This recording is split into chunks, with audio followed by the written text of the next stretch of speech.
tenemos para compartir la primera parte de la entrevista que le hicimos a Dora Barrancos.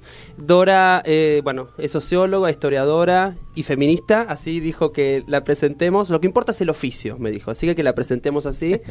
Estuvimos hablando de una primera parte donde nos va a contar sobre su visión de este tema actual del movimiento de mujeres, los feminismos y los motivos por los cuales ella cree que este movimiento ha alcanzado niveles de masividad y de disputa en materia de derechos en un contexto también muy complejo. Así ¿no? es. Así que si te parece, muy Elena, interesante. Sí, empecemos ahora, pero tenemos una parte para ahora y una parte para después de la tanda. Una ¿sí? segunda parte, sí. Vamos con Dora Barrancos entonces, vamos a Estamos escucharla. con Dora Barrancos. Gracias, Dora, por recibirnos.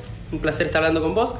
Traje algunas preguntas para hacerte. La primera es, ¿qué significa para vos, en tanto mujer, feminista, académica, etcétera, el hecho de que hoy en la Argentina se está instalada una agenda de trabajo y de lucha, ¿no?, en relación a el movimiento de mujeres, el feminismo?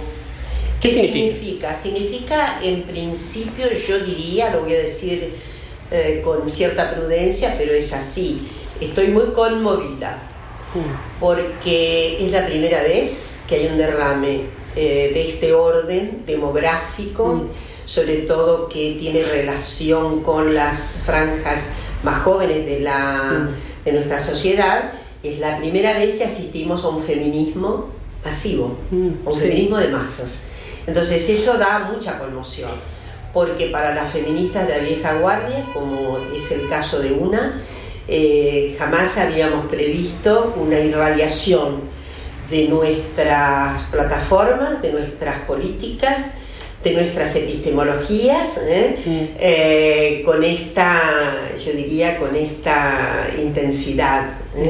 Entonces eso nos conmueve mucho. A mí particularmente me siento me siento en una condición de encontrar relevos. Desde luego, yo nunca adherí a la idea de posfeminismos y demás, que es en todo caso una cierta presunción, como diría, política y epistemológica, ¿no? Es decir, siempre he pensado que había reverberos diferentes de las fórmulas feministas y de hecho podríamos decir que hoy, tal vez, tienen razón las más jóvenes, que se han adjudicado de manera, yo diría, muy interesante, hasta ser protagonistas de una cuarta ola de feminismo.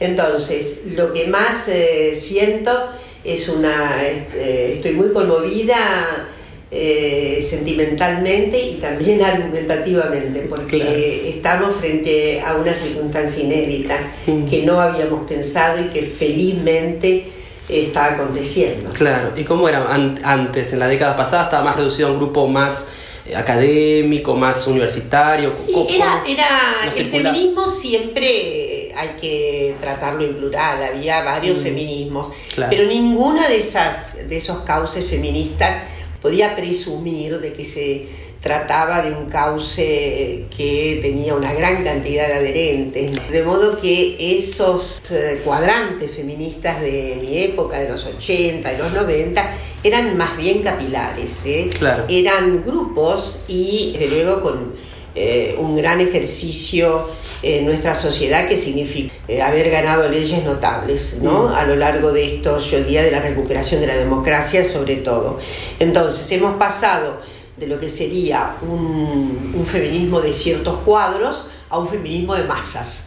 Y esto es, creo que la diferencia más notable que tenemos con el pasado. Después sí hay aspectos yo diría, de agenda y aspectos argumentativos que me hacen pensar que estamos efectivamente frente a una ola nueva, ¿no? Claro. Ahora, Dora, ¿a qué le atribuís este cambio que yo creo que ha sido en estos últimos 2-3 años? Fue como increíble la posibilidad de que se haya instalado estos argumentos y esta agenda que vos decías a niveles realmente muy masivos, además en un contexto político como muy complejo y de retracción de derechos. Sí, esto es lo que hay que justamente interpretar bien, ¿no? Porque es todo un desafío para la interpretación. Como en una época tan retractiva aparece una emergencia tan intensa y además, yo diría, no solamente intensa, sino además tan visible en cualquier lugar. Es cierto que hay algunos espacios, los urbanos especialmente donde efectivamente encontramos más densidad de los pronunciamientos. Sabemos que hay adherentes y movilizadas, por un lado, ¿no? Adherentes hay mucho más tal vez que las movilizadas. Bueno, yo le atribuyo una crucialidad muy destacada a, digamos, varios fenómenos. Uno de ellos, desde luego, es la propia agenda feminista que pudo construir leyes tan importantes como la 26485, que es contra todas las fórmulas de violencia, todas las formas de violencia contra las mujeres, pero después debemos pensar que a este cauce de los feminismos tan importantes que impacta en materia legal, en materia de, obviamente, yo diría, de transformación del propio orden jurídico, hemos puesto en el derecho penal nada menos que la figura de feminicidio. Esto es una nota no solamente exclusiva de Argentina, hay varios países que han adherido a esta caracterización de este brutal delito. Yo le doy muchísima importancia a la ruptura de los diques de la sexualidad. Le asigno muchísima importancia a esta suerte de reto sobre las autonomías del cuerpo y a las experiencias de las sexualidades, y lo digo sin que esto signifique nada más que la posibilidad de en las nuevas generaciones, de experiencias, de ensayos, que tienen que ver muchísimo con la libertad sexual. De hecho, hay una iniciación en términos de sexualidades mucho más precoz hoy día, y al mismo tiempo hay una comunicación en términos de libertad sobre esta dimensión fundamental. Y entonces estas generaciones han decidido revocar esos mandatos patriarcales que efectivamente permiten o han permitido o han autorizado, ¿no?, unas abdicaciones, unos controles, una censura sobre las sexualidades, y me parece que ese es el dique que se rompió. Y desde luego le asigno enorme importancia dentro de las manifestaciones contra la violencia ejercida contra las mujeres, al movimiento Ni Una Menos, que ha precipitado de alguna manera ese movimiento, claro, que es plural en su integración. Me parece que ahí ha habido entonces, ha permitido una eclosión de enorme significado. Ahora, Dora, también esta cuestión de las sexualidades y esta transformación que mencionabas fue uno de los elementos que utilizaste en tus exposiciones en diputados y senadores. Tengo acá algunas frases, por ejemplo: el Estado le debe devolver a las mujeres la plenitud del goce sexual equivalente al de los varones. Y lo he sostenido porque evidentemente acá se trata de una vieja malla y treta patriarcal. La exigencia del acto sexual reproductivo es para las mujeres, no para los varones. Claro. Para los varones todo, ¿no? Inclusive para los varones han sido, lo voy a decir con mucha prudencia, pero han tenido de lejos más autorización para la ruptura canónica de la masculinidad. En cambio, diferente el cálculo de moral que se hace sobre todo para las mujeres lesbianas. ¿Por qué? Porque no reproducen. Claro. Y de ahí que haya habido más dificultades para que se haya erguido una agencia de los derechos de las mujeres, de nuestras compañeras lesbianas, y esto es incontestable, ¿no? Es decir, claro, allí hay efectivamente dos fórmulas clarísimas, ¿no? La exigencia reproductiva para las mujeres, y los varones están autorizados a sexualidades múltiples, y además esta circunstancia entonces clarísima de retracción de derechos sobre la sexualidad femenina ha originado todo tipo de efectivamente de condicionamientos canónicos, inclusive médicos, ¿no? En cierta medida yo voy a recordar que a finales del siglo XIX, cuando está por eclosionar, obviamente, una nueva percepción, va a nacer el psicoanálisis un poco más adelante. Kraft-Ebing, el famoso psiquiatra, creía que si las mujeres fueran más educadas, apenas conocerían el goce sexual. Eso lo decía a fines del siglo XIX. Claro. Bueno, eso traduce bien. Quiere decir que además les está inhibido, no solamente apenas conocen. Claro. No es propio de una mujer bien educada, no es propio, es completamente inapropiado. Bueno, estas fórmulas de moral que tiene inclusive la propia disciplina médica. Ahí hay un juego de moral, hay un juego de tutoría sobre las mujeres. Estos días, ¿por qué perdón que me alargue un poco en pero ¿por qué deberían ser los médicos más adictos confesionalmente a fórmulas religiosas? Bueno, confesionalidad y religiosidad. ¿Por qué deberían estar más cerca de esos atributos que el resto de las profesiones? Yo no creo que sea por una reverencia confesional, más bien creo que es por una reverencia doctrinaria disciplinaria. La medicina de control, tutela, las mujeres no pueden hacer lo que quieren con sus cuerpos. Es decir, en otro ámbito sí, claro. Cuando se trata de leyes típicas de mercado, cuando se trata efectivamente, lifting, esto se trata de cirugías estéticas, etcétera. Bueno, es por conformación también de lo que podría ser una estética patriarcal, ¿no? Claro.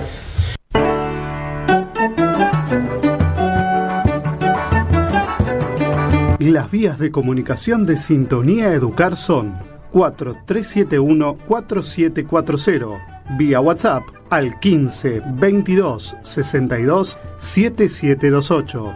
Déjanos tus inquietudes y comentarios en sintoniaeducar@gmail.com, en el Facebook de Sintonía Educar o en nuestro blog www.sintoniaeducar.blogspot.com.ar.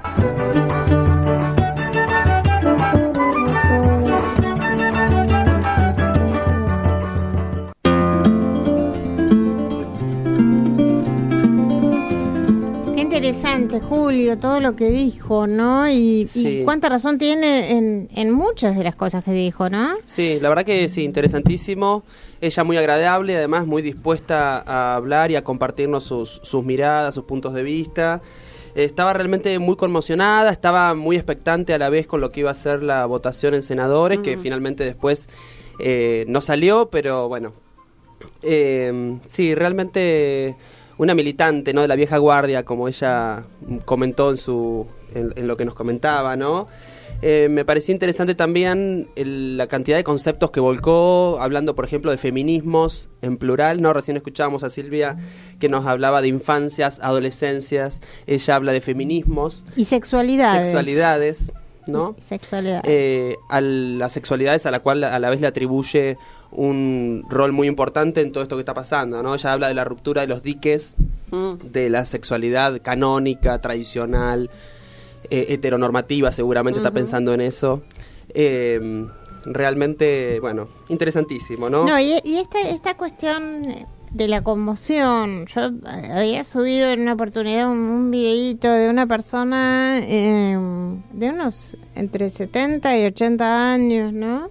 Que estaba justamente en estas manifestaciones que fueron el día 8 de agosto acá en la ciudad de Buenos Aires, y ella decía, ¿no?, la importancia de continuar esa conmoción de ver a tantos jóvenes, varones y mujeres. Sí, varones y mujeres.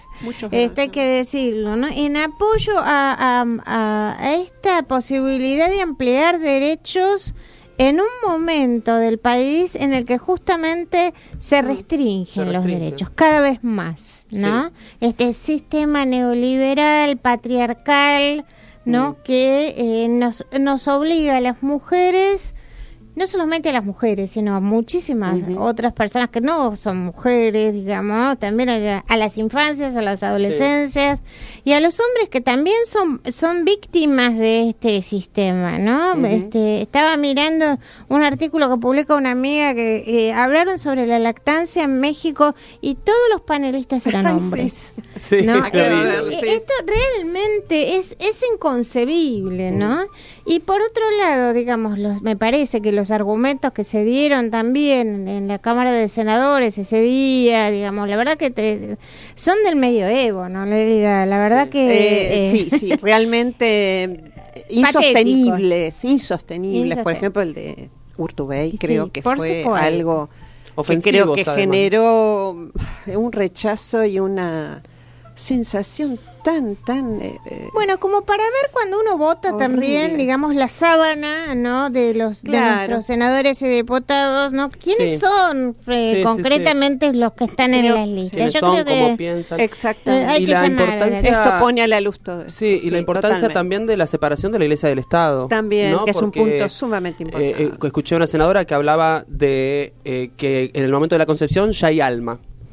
Y lo puede pensar, pero digamos el Estado tiene que ir por otro carril. Así es, vamos a ir por el carril de la tanda y después volvemos con un tema musical y seguimos acá en Sintonía Educar y escuchando a Dora Barrancos que sigue charlando con nosotros. Tenemos la segunda parte en la que estuvimos hablando un poco justamente del proyecto de ley que se estuvo debatiendo. Nos comenta acerca de la despenalización y la legalización de las prácticas abortivas. Le pregunté también sobre los argumentos que ella utilizó en su exposición en Diputados y Senadores, así que nos va a contar un poco eso, porque hay un par de puntos ahí que para mí son centrales. Y por último también le pregunté un poco en clave educativa y que pensara los desafíos que tenemos los y las docentes en este sentido, así que sobre eso nos va a comentar. ¿Qué estaba pensando, Julio? Qué interesante poder tomarnos, aunque tenemos 2 horas por semana nada más, pero qué interesante poder tomarnos el tiempo para reflexionar en esta audición, ¿no? Sí. Porque creo que la vertiginosidad de los hechos que vienen ocurriendo en el país hace que tengamos pocos momentos de reflexión y en general me parece que en los medios se tratan los mismos temas casi con un cassette, te diría, sí. ¿No? El mismo cassette de hay que defender o no hay que defender determinado tal o cual postura.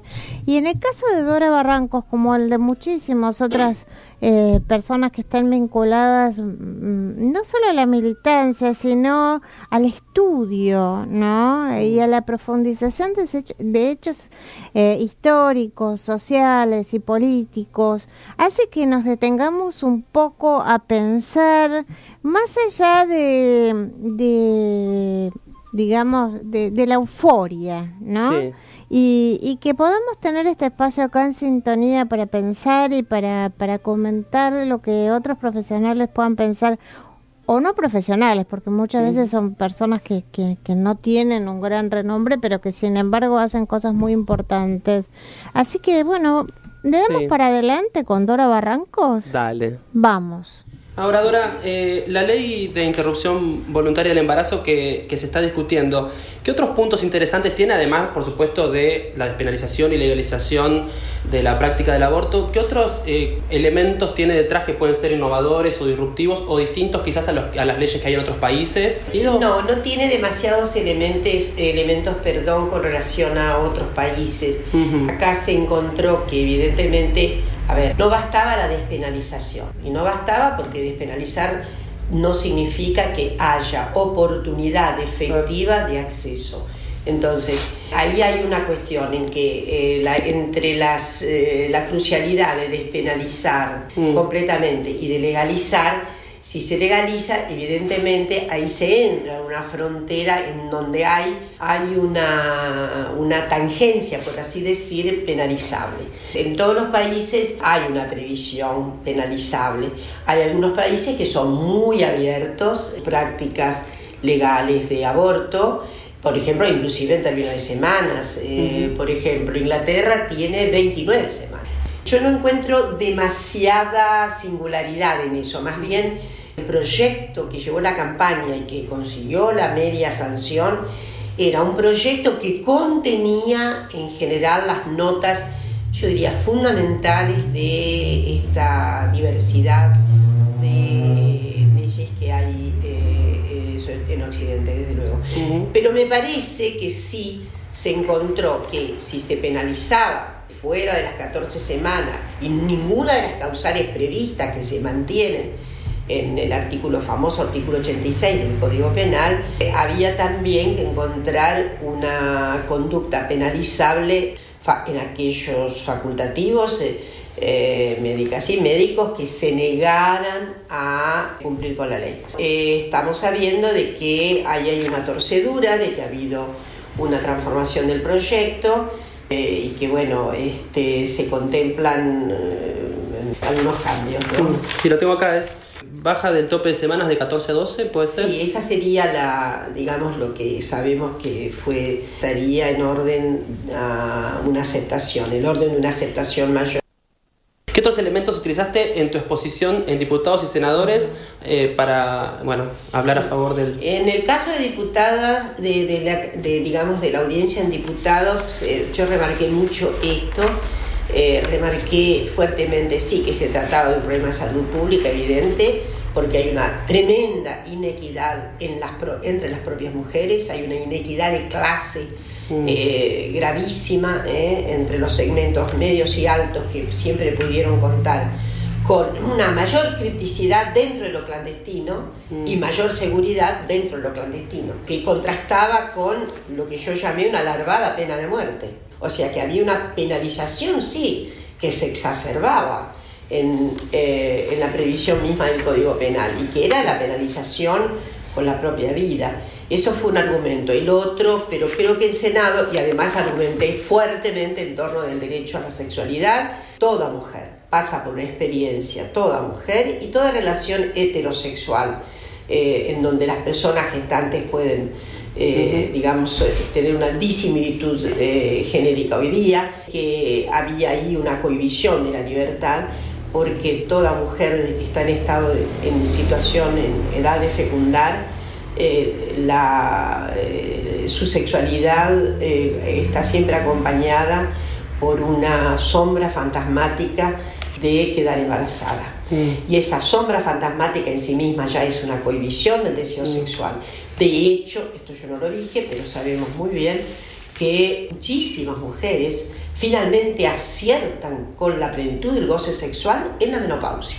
La otra cosa que yo marqué es la enorme, visto y considerando que 80% de los embarazos son contingentes, son circunstancias no queridas, no previstas, no hay voluntad reproductiva.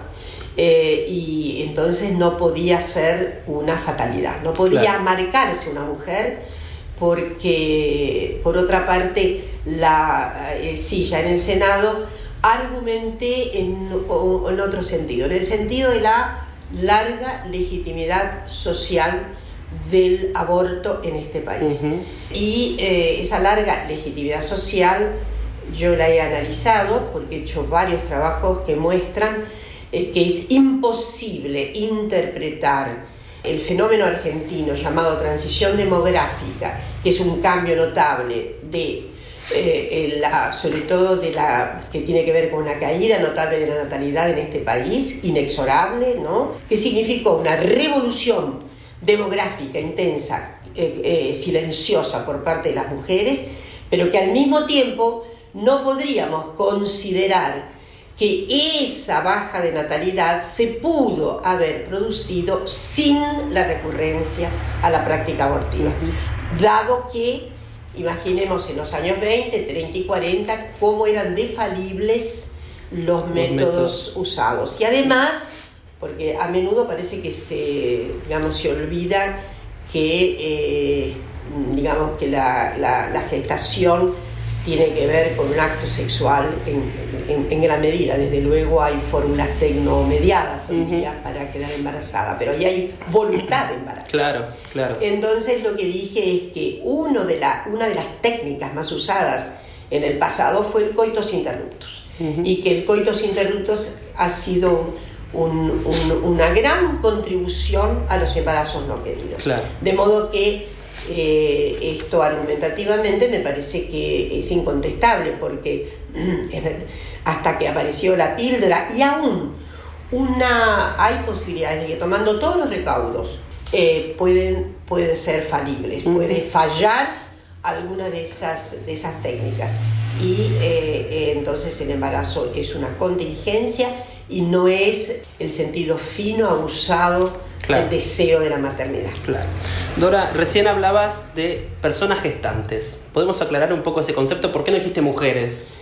Bueno, porque las personas gestantes hoy pueden ser anatómicamente y fisiológicamente estar en condiciones de gestar, y sin embargo haberse desenmarcado del género femenino. Las personas trans están en condiciones de gestar. Entonces, creo que eso fue un avance notable y me parece, tú me preguntaste qué tiene de original el proyecto y ahora repienso.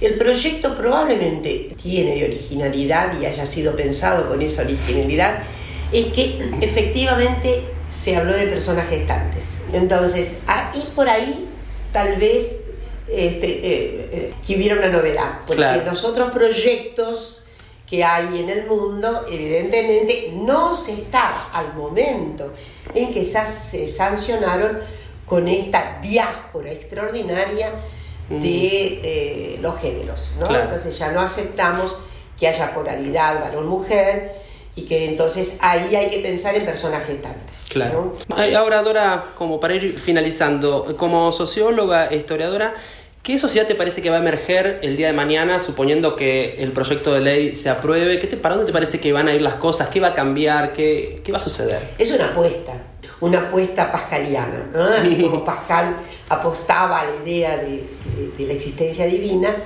En esto, aquí quien te habla es una optimista irredenta. Y creo que van a venir cambios muy, muy, muy interesantes.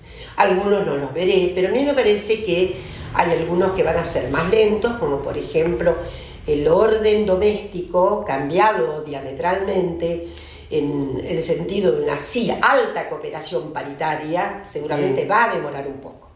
Y ahí hay una clave para todas las otras revoluciones en esta sociedad.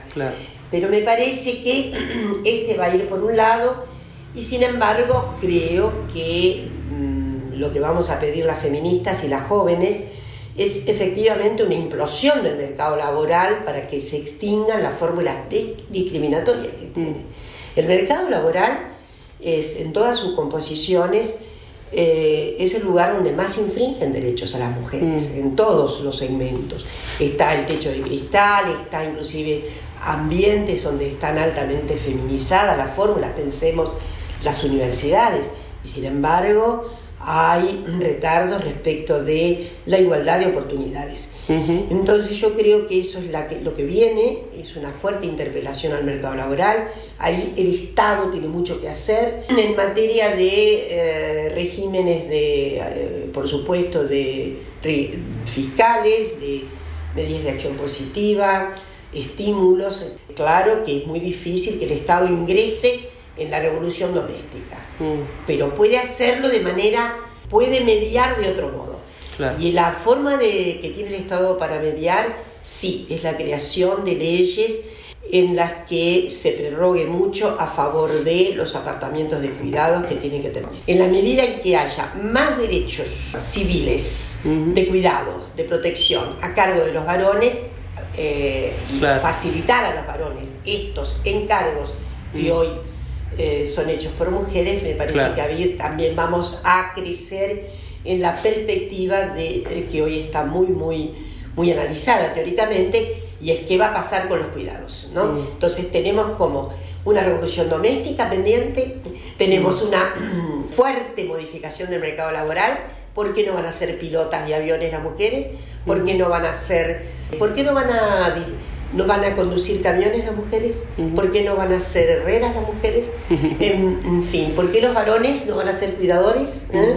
Entonces tenemos esa gran dimensión que es el mercado laboral, y tenemos una dimensión notable que es incuestionable, que cada vez va a ser más aguda en la medida que las sociedades efectivamente la expectativa de vida crezca, y es el área de los cuidados. Y ahí hay que entender que tiene que haber de nuevo políticas públicas muy aguzadas, tiene que haber todo un sistema de atención que efectivamente limite la tremenda responsabilidad que actualmente recae en las mujeres. Dora, por último, como educadora, ¿no? Nuestro programa tiene muchos oyentes, docentes y no docentes.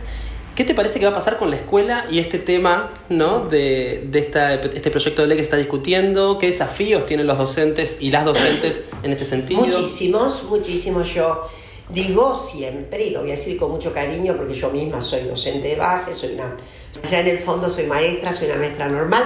Yo creo que muchísimos. A veces he pensado, si ese ejército pacífico de la socialización elemental de una sociedad se convirtiera todo a valores antipatriarcales, estaríamos con una gran economía. Entonces, apostar fuertemente a que cada mujer docente, sobre todo porque hay un gran número, es muchísimo mayor el número de mujeres, sobre todo en la enseñanza elemental. En la educación media es bastante paritario, pero en la elemental sigue siendo una función muy prerrogada para las mujeres. Una podría decir fue efectivamente la más legítima de las primeras profesiones para las mujeres, y esperamos que ahí haya una gran transformación. Desde luego el Estado tiene mucho que hacer en la transformación curricular, en la formación que le quite todas las torpezas sexistas a la educación, que acabe con los estereotipos que son funestas fundaciones de violencia. Se parece que no, pero una palabra es un instrumento de liberación o de letalidad. Gracias, Dora, te agradecemos. Gracias a vos.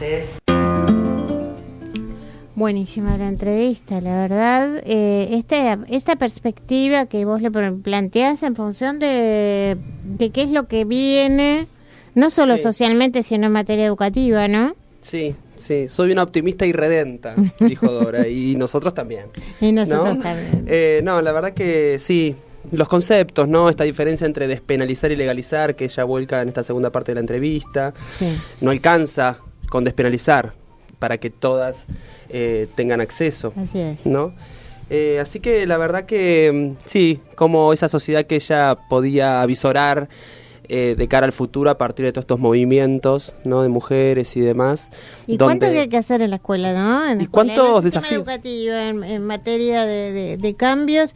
Y la necesidad también, aunque no se haya mencionado, de la implementación real de la educación sexual integral en las escuelas, ¿no? Sí, que es transversal además, y así que nos toca a todos, ¿no? No solamente a la profe que da eso. Claro. Exactamente. Sí, una transformación bien de raíz, sí. ¿no? Diríamos.